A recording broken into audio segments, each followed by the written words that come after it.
Good morning সবাইকে। উঠে গেলাম সকাল সকাল। আজকে শ্রাবণ মাসের প্রথম সোমবার। বাইরেটা দেখিয়ে দিলাম তোমাদের। তারপর একটু ঝাড়ু টাড়ু দিয়ে ঘরের সামনে একটু জল ছিটিয়ে দিলাম। সামনে ওইটা বসার জায়গা, ওইটাও একটু পরিষ্কার করে দিলাম, সকালে যেহেতু ওইটা বসতে হয় একটু। তারপরে বাসনগুলো বাইরে বার করে রেখে ঘরটাকেও ঝাড়ু দিয়ে নিলাম। তার মধ্যে ছেলেও উঠে গেছে, উঠে খেলা শুরু করে দিয়েছে। ব্যাস, যেদিন ভাববো একটু বেশি কাজ সেই দিন দেখবো সবাই উঠে পড়েছে। উঠে আবার একে একটু খাইয়ে শুইয়ে দিলাম দোলনায়। তারপরে গিয়ে বাসনটা ধুয়ে নিলাম। বাসন ধোয়া কমপ্লিট হয়ে গেল। চলে গেলাম ছেলেকে ব্রাশ করাতে। ব্রাশ করিয়ে আমি নিজেও ব্রাশ ট্রাশ করে নিলাম, ফ্রেশ হয়ে নিলাম। ফ্রেশ হয়ে চলে যাব স্নানে। এবার স্নান টান সেরে পুজো করতে চলে এসেছি। এবার চলে এসেছি সূর্যদেবকে জল দিয়ে। আমার ঘরের সামনে ছোট্ট একটা বাগান আছে, সেখান থেকে একটু ফুল তুলে নিলাম। বেশি ফুল হয় না, যেহেতু এখানে বৃষ্টি খুবই কম হয়, তো বেশি ফুল হয়নি, অল্প স্বল্পই ফুল হয়। তো সেগুলোই সুন্দর করে তুলে নিলাম। তুলে নিয়ে চলে এলাম পুজো দিতে।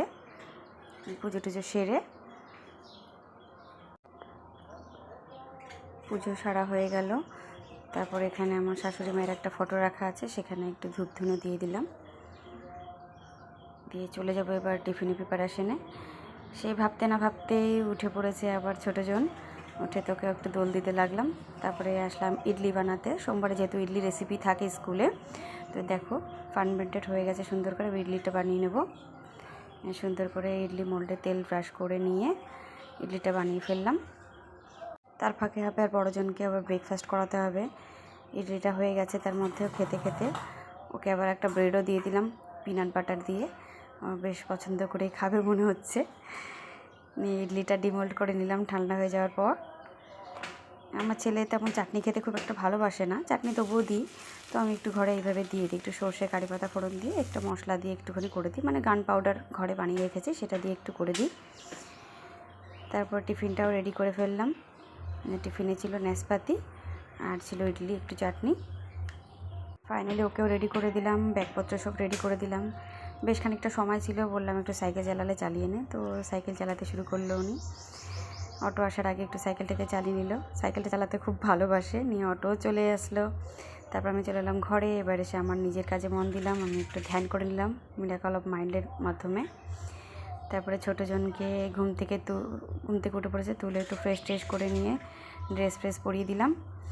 এবার আমি এক জায়গায় যাব, সেই জন্যই ওকেও রেডি করে নিচ্ছি একটু। এই দেখো পুচকুটা রেডি হয়ে গেছে। ক্যামেরার দিকে কি সুন্দর তাকাচ্ছে, মনে হচ্ছে ওরই ভিডিও বানাচ্ছে, সুন্দর করে বুঝে গেছে। চলে গেলাম একটু মন্দিরে, যেহেতু সোমবার ছিল, গিয়ে একটু জল টল ঢেলে নিলাম বাবার মাথায়। প্রথম সোমবার ছিল তো তো সেই জন্য গেলাম। শ্রাবণ মাসে প্রত্যেকটা সোমবারই চেষ্টা করব যাওয়ার। পুচকুটাকে নিয়েই গেছিলাম সঙ্গে। জল টল ঢেলে বাড়ি চলে এলাম। পুচকুটাকে একটু শুয়ে দিলাম, একটু খেলছে। তার মধ্যে দেখো আজকে বেশ মেঘলা আকাশ, মনে হচ্ছে একটু বৃষ্টি বৃষ্টি হতেও পারে। তারপর বর শুয়েছিল, উঠলো, ঘরটা পরিষ্কার করে নিলাম সুন্দর করে, বিছানাটা ঝেড়ে নিলাম। নিয়ে তারপরে গেলাম কাপড় কাচতে। কাপড়গুলো মেশিনে দিয়ে একটু ফল খাবো ভাবলাম, তার মধ্যেই চলে এলো সবজিওয়ালা। একটু কিছু সবজিও নিয়ে নিলাম, সঙ্গে একটু আমও নিলাম। ভাবলাম সকালে আমি খেয়ে নিই, আজকে একটু আম কেটে নিলাম। আজকে নিরামিষই খাবো, বলতে আমি ভাত খাবো না, তো ওদের জন্য একটু রান্নাবান্নার প্রিপারেশনও সেরে নিলাম। তারপরে ছোটো ছেলেকে একটু মালিশ করে দিলাম, মালিশ করে দিলে একটু খেলবে। তারপরে ওকে কাছে দেবো, বাবা নিয়ে একটু খেলা করাবে। নিয়ে করতে করতে বড়ো ছেলেও স্কুল থেকে চলে এসছে, এসে জুতো টুতো খুলে নিচ্ছে। তারপর আমি ঘর মুছতে চলে গেলাম। সকালে ঘর মুছলে কী হয়, কিন্তু ঘরটা আবার নোংরা হয়ে যায়। নিয়ে দুপুরের দিকে মুছি, যাতে অনেকটা সময় একটু পরিষ্কার থাকে, বিকাল পর্যন্ত বেশ ভালোই থাকে। তারপরে ছোটোজনকে স্নান করিয়ে দিয়ে ওষুধটা খাইয়ে দিলাম। আমি দুপুরে এই সময়টা রাখি ওষুধ খাওয়ানোর, যেহেতু আমি ভুলে না যাই যেহেতু। তারপরে শুয়ে দিলাম দোলনায় একটু খাইয়ে, এবার ঘুমিয়ে যাবে মনে হচ্ছে। বাস এইভাবে আমার দুপুর